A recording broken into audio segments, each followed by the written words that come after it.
Buenos días, hermanos y hermanas, que Dios nos bendiga en esta mañana.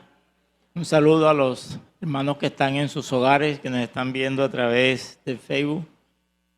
Y bueno, aquí estamos en esta hora para compartir la palabra del Señor. Gracias por vuestra presencia.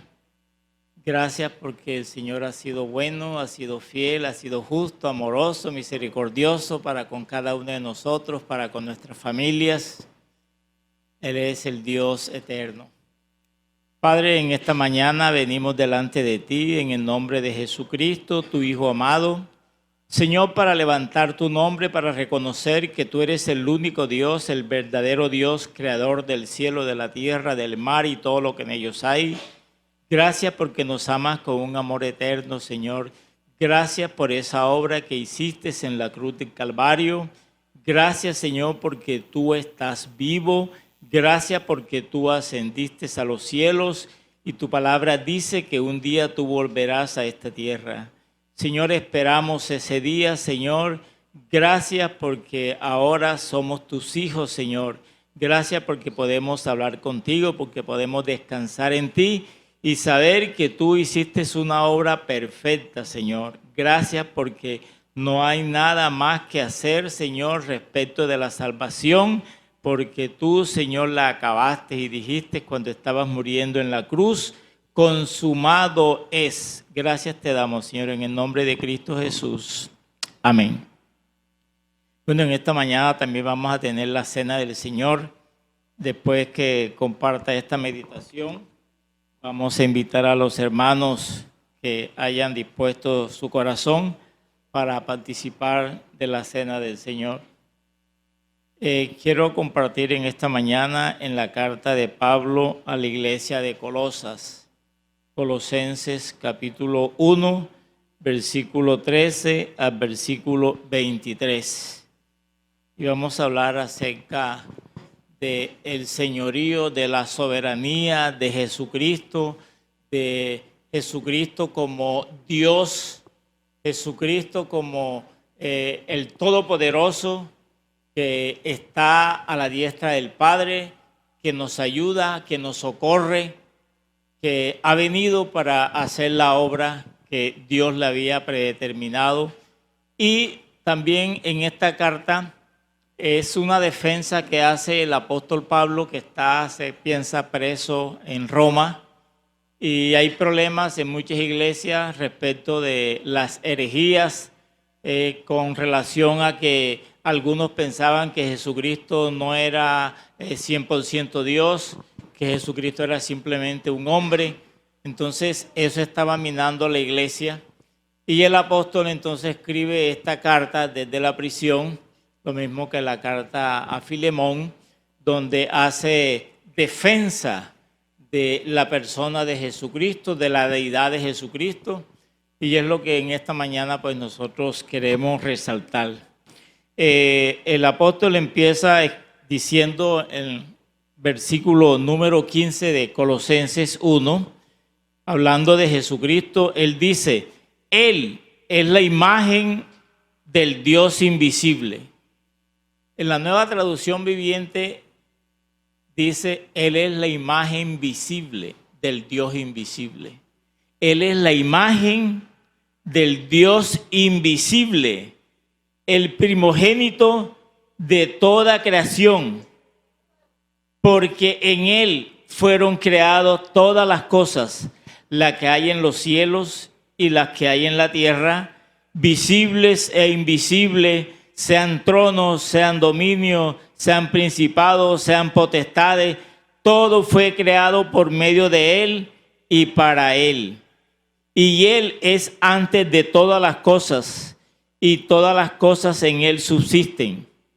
Y Él es la cabeza del cuerpo, que es la iglesia, el que es el principio, el primogénito de entre los muertos, para que en todo tenga la preeminencia, por cuanto agradó al Padre que en Él habitase toda plenitud, y por medio de Él reconciliar consigo todas las cosas, así las que están en la tierra como las que están en los cielos, haciendo la paz mediante la sangre de su cruz.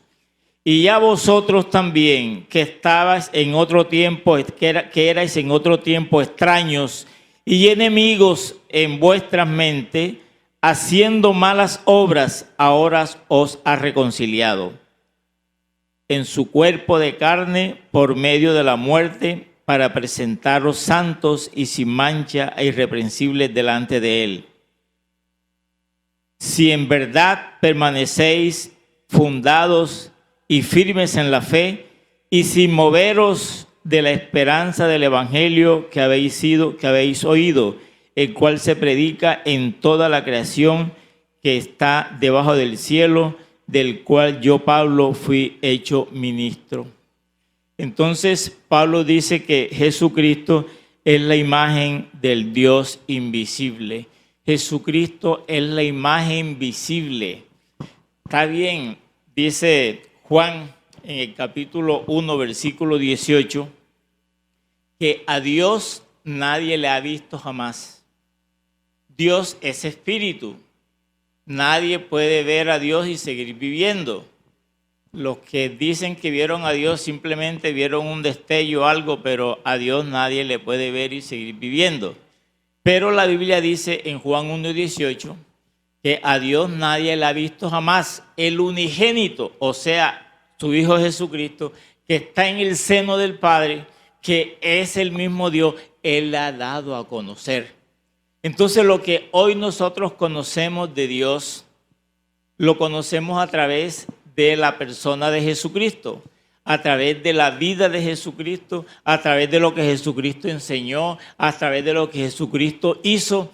Ahí nosotros podemos decir claramente que Jesucristo es la imagen visible de ese Dios invisible. Así que no hay excusa, porque todo el mundo occidental sabe que estamos viviendo 2026 DC, después de Cristo. Cristo vino y Cristo es el único ser que ha dicho en Juan también 14:9, quien me ha visto a mí, ha visto a Dios. Está hablando con Felipe, le dice, tanto tiempo que estoy con ustedes y tú me dices, muéstranos al Padre. Quien me ha visto a mí, ha visto a Dios. Y también en Juan 10:30 dice, yo y el Padre uno somos.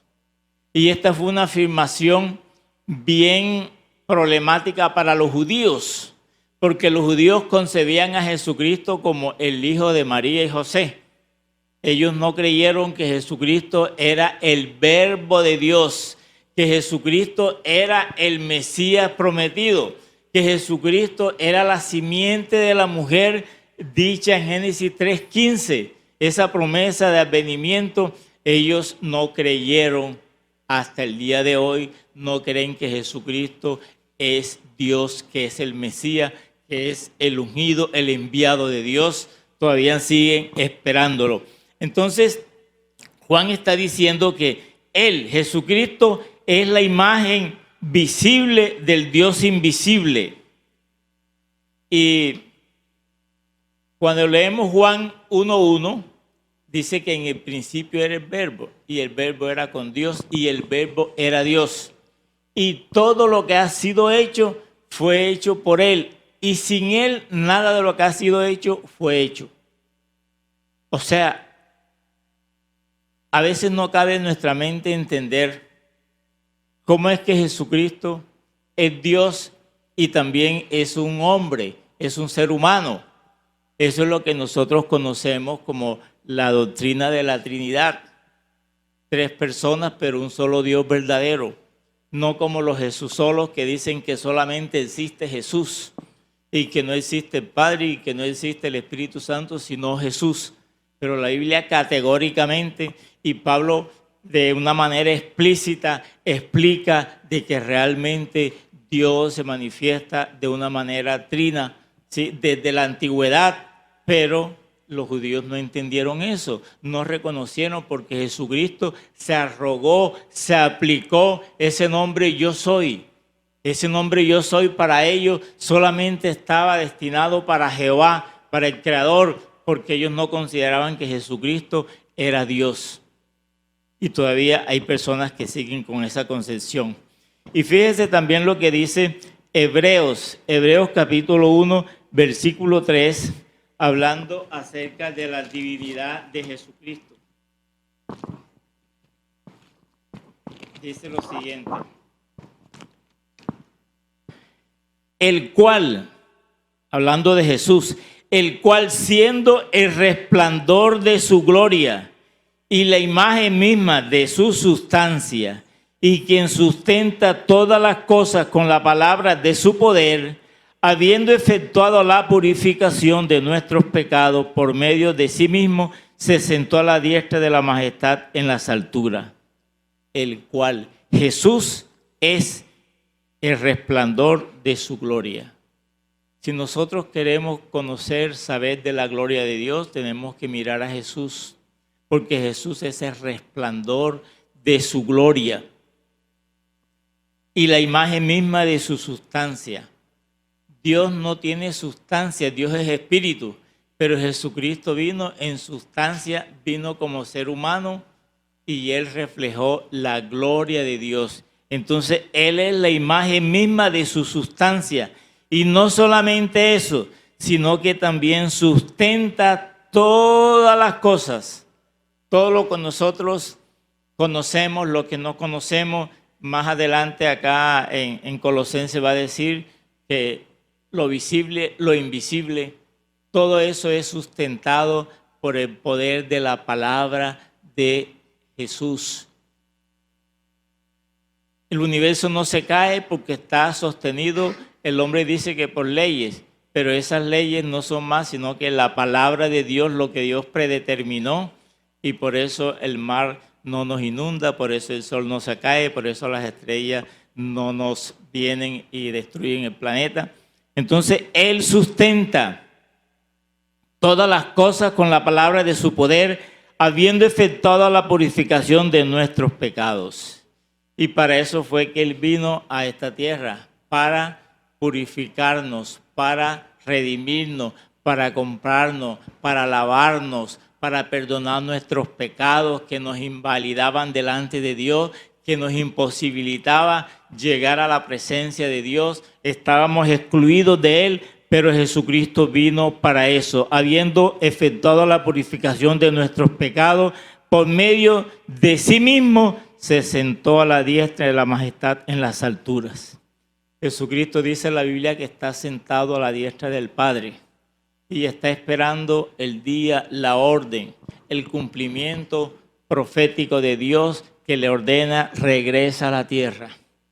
No sabemos cuándo va a acontecer, pero va a pasar, porque así como en Génesis 3:15 Dios le prometió que vendría la simiente de la mujer y pasaron los tiempos, los siglos, las edades, dice Gálatas 4:4, que cuando llegó el cumplimiento del tiempo de Dios, Dios envió a su Hijo, nacido de mujer, nacido bajo la ley, para que redimiera, para que comprara, para que salvara a aquellos que Dios había predeterminado salvar. Entonces, es el acontecimiento que está a las puertas, es lo que va a suceder. No sabemos si en este siglo, pero de que va a suceder es un hecho indubitable. No podemos ignorar, no podemos pensar que Cristo no va a venir, porque entonces nuestra fe no sirve para nada. Entonces estamos perdiendo el tiempo. Somos unos tontos, unos inútiles, unos bobos que hemos sido engañados. Pero que resulta que Jesucristo dijo que Él vendría a esta tierra. Y esa va a ser la gran noticia. El acontecimiento más grande después del nacimiento, de la muerte y resurrección de Jesús, es su segunda venida. Entonces, Jesús es la imagen de Dios invisible, el primogénito de toda creación. En la Biblia, en la antigüedad, el primogénito tenía todos los derechos y heredaba doblemente. Era el que seguía al trono, era el que tenía todas las prerrogativas. Entonces, Jesucristo es primogénito porque Él tiene el dominio sobre todo. Él está sobre todo, sobre toda la creación, porque todo fue hecho por Él y para Él. Y todas las cosas en Él subsisten. Pero también Jesucristo es el unigénito.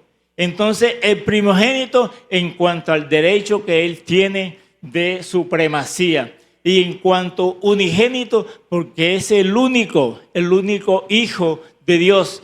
Y ya entendemos que ese término Hijo de Dios no le entendemos como hoy nosotros sabemos que fulano de tal es hijo, sino es el único lenguaje, la única expresión que más se acerca a un ser que viene de la esencia de otro, es la palabra hijo. Entonces Jesucristo es el unigénito porque es el único y no es que Él haya sido creado, sino que fue engendrado, y ese engendrado no quiere decir que Él no existía antes. Él existía en el seno del Padre.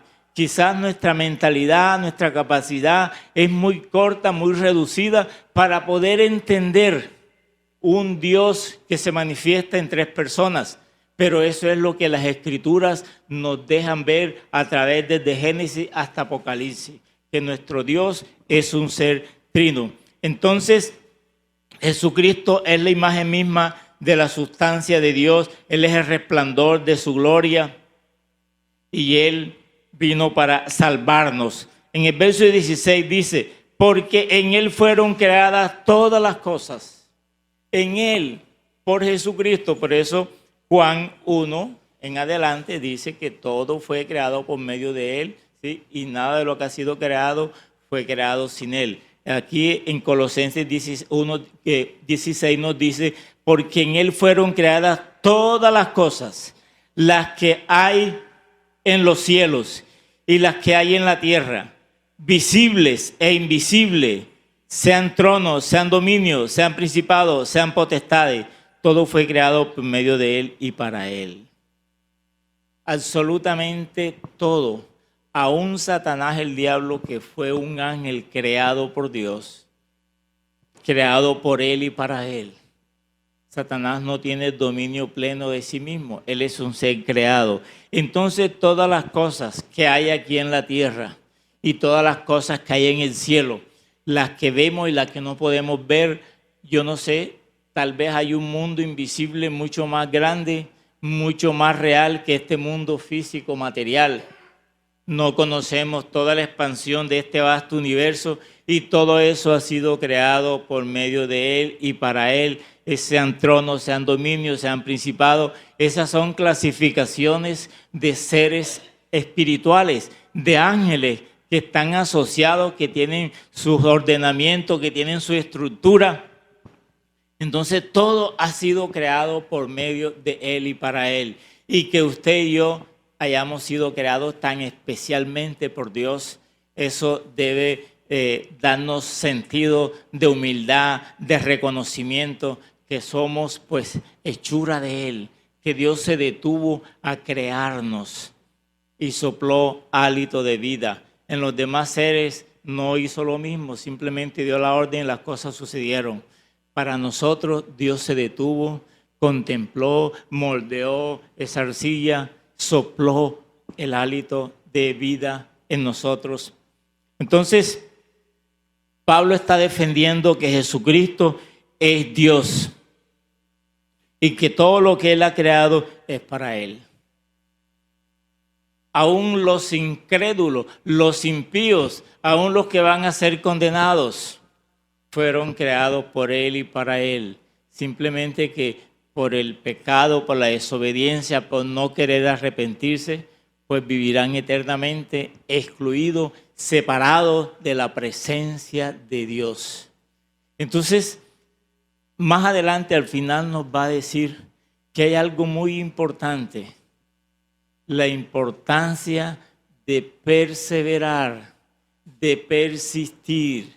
La fe no es una carrera de 100 metros, es un maratón, es una carrera de resistencia, donde hay caídas, donde hay calor, donde hay vejigas, donde hay dificultades, pero tenemos que seguir corriendo con paciencia la carrera que tenemos por delante, poniendo los ojos en Jesús, el autor y consumador de la fe. No vendemos falsas expectativas.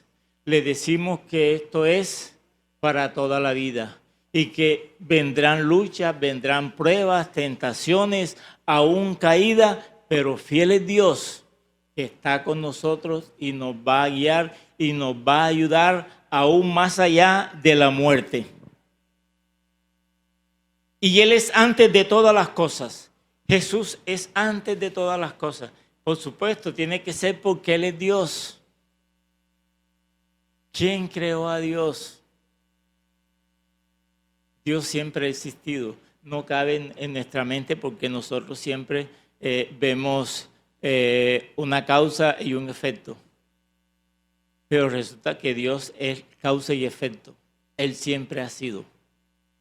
Él no tiene principio, Él no tiene fin. Y eso nos chispotea nuestro pensamiento. ¿Cómo así? Porque no estamos acostumbrados. Es como vivir en un planeta donde pues no hay oxígeno. Dios en su Trinidad ha existido siempre y por medio de ella creó todo lo que hoy vemos y lo que no vemos.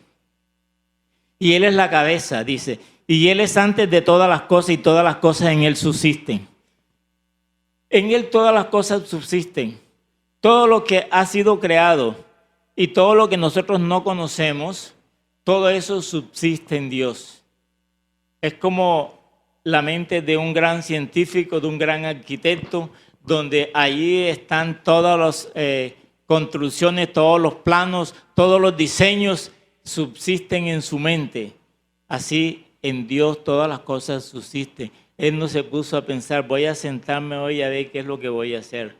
Él tenía todo preparado, preordenado, y bastó que Él dijera y las cosas sucedieran. No es como nosotros que tenemos que estudiar, que tenemos que practicar. No, eso nos rebota en nuestra mente. Y Él es antes de todas las cosas y todas las cosas en Él subsisten.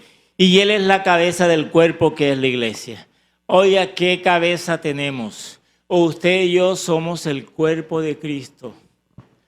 Lo único que va a perseverar y va a persistir y va a ser por la eternidad es la iglesia del Señor, que tiene como cabeza a Jesucristo. Por eso es que la Biblia dice que contra la iglesia no prevalecerán las puertas del Hades.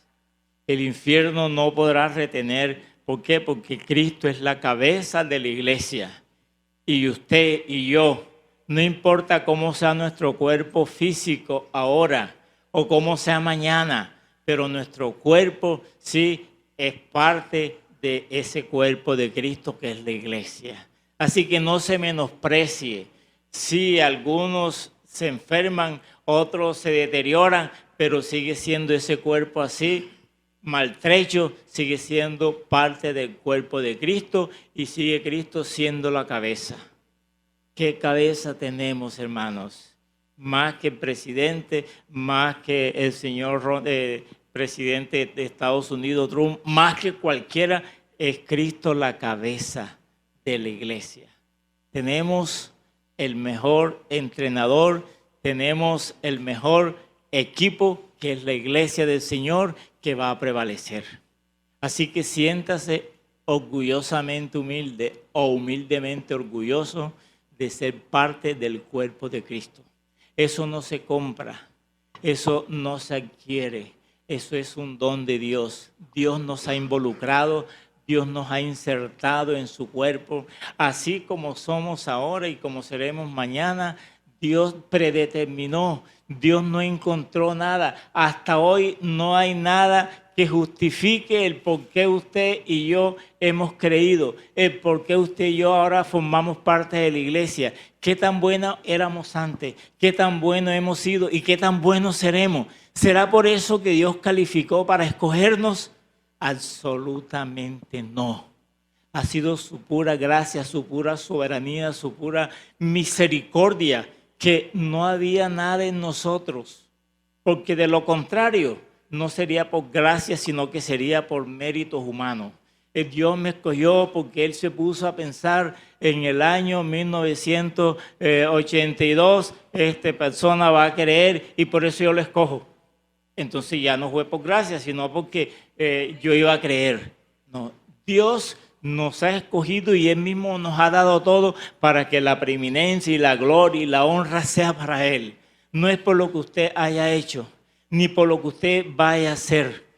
Eso es de una sola vez. Nacimos de una sola vez por la gracia de Dios y estamos en el cuerpo de Cristo, que es la iglesia del Señor. Y Él es antes de todas las cosas y todas las cosas en Él subsisten.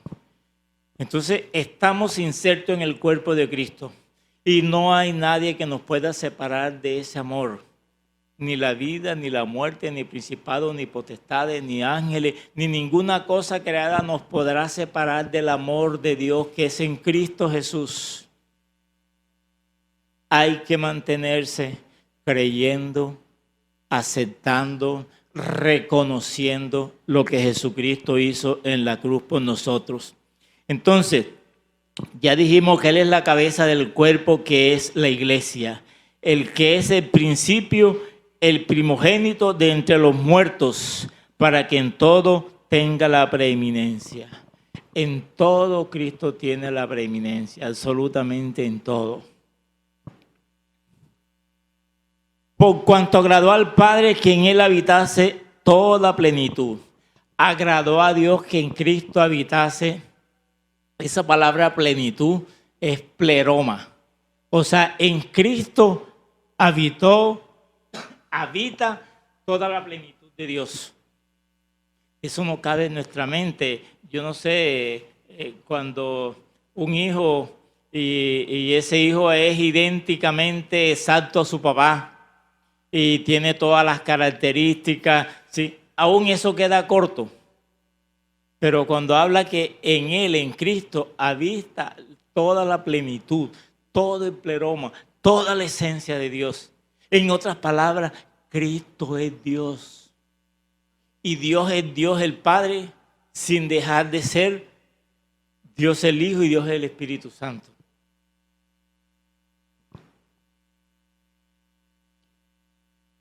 Y por medio de Él reconciliar consigo todas las cosas. Por medio de Cristo es que Dios ha reconciliado, porque ya eso sucedió en la cruz, simplemente que no lo vemos todavía.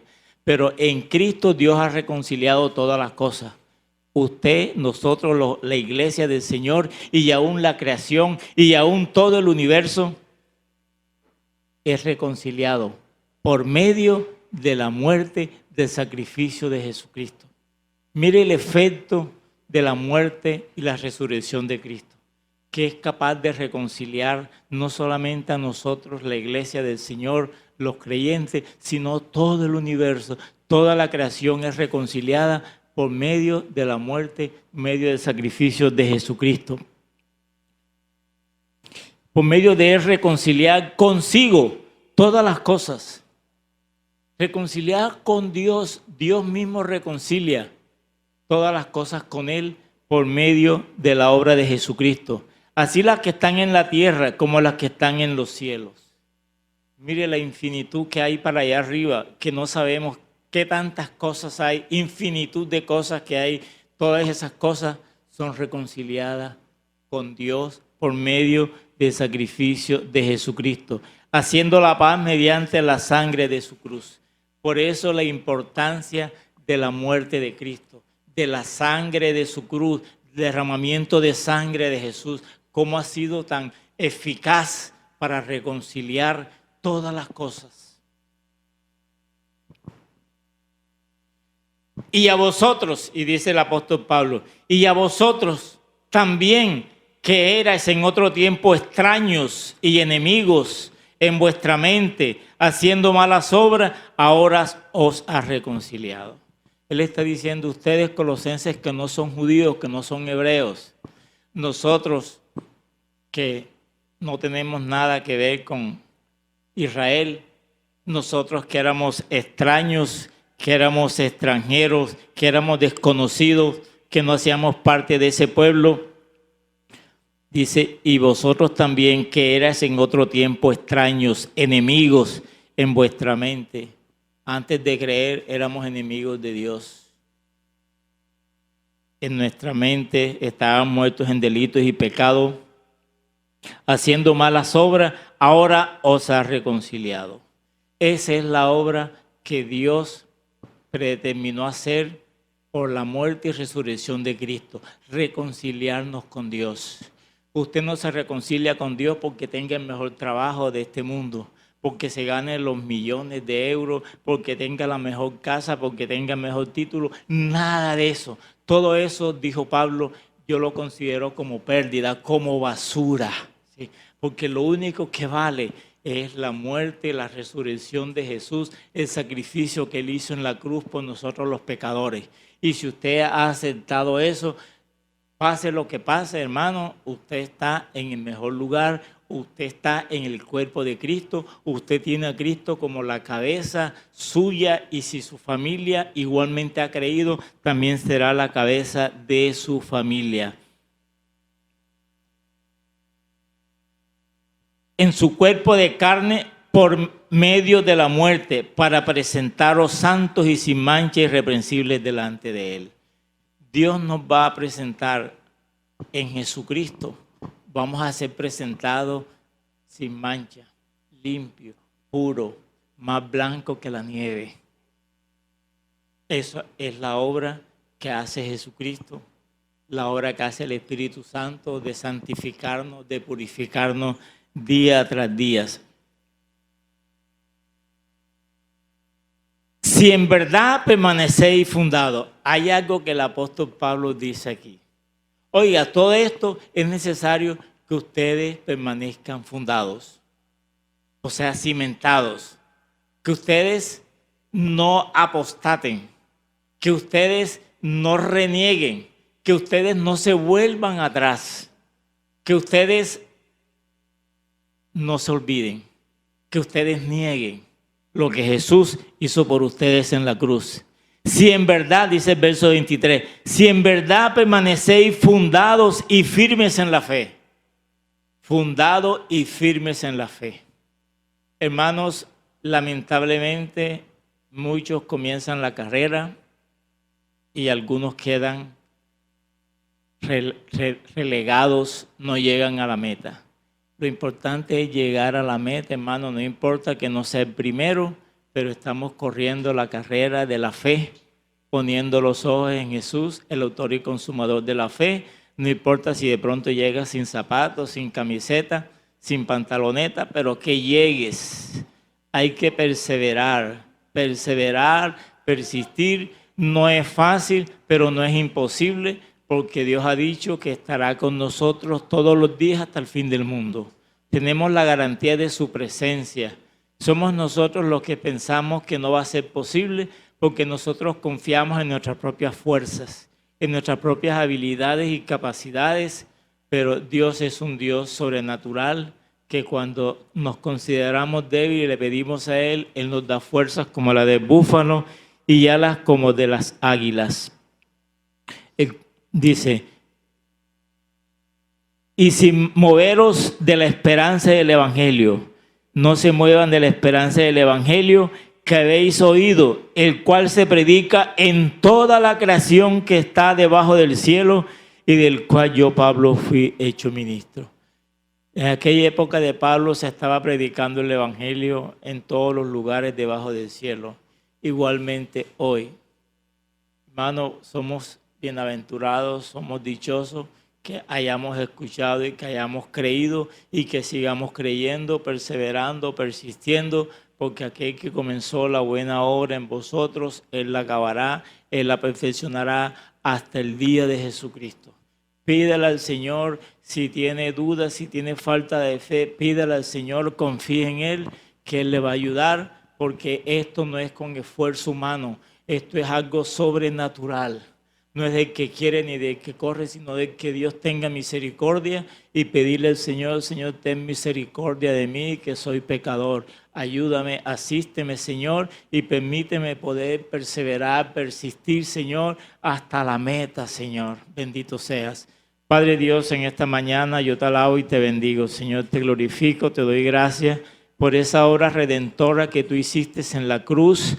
Gracias, Jesús, porque tú eres la imagen misma, la imagen visible de Dios invisible, Señor, nosotros por la fe creemos, Señor, que tú viniste a esta tierra, que tú